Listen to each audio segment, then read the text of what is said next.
Fender goes on this way. Short to the front, long to the rear. Keeps the water off of your body.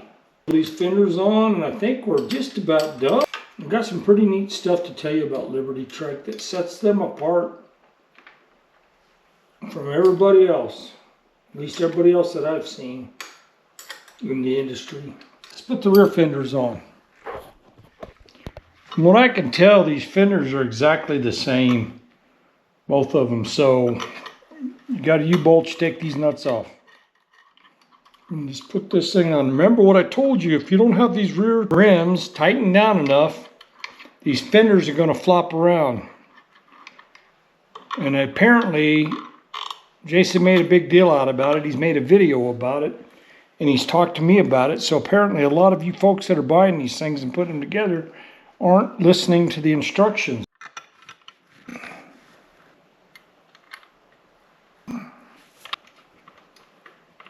I guess you can do this however you want. I'm going to center it up.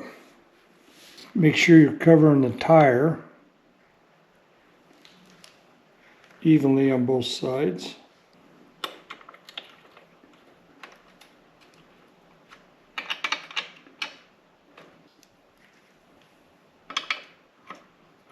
Remember, 10 millimeter.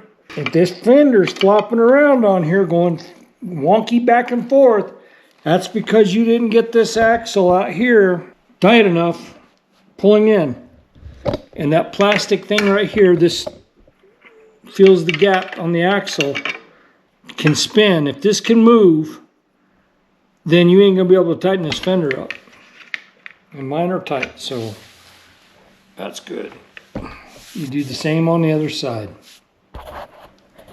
You do the same on the other side. Stick that right down there in that there hole. One flagpole. One flag. Safety device. You must have a flag. So people can see you. Well, folks, I think that's it.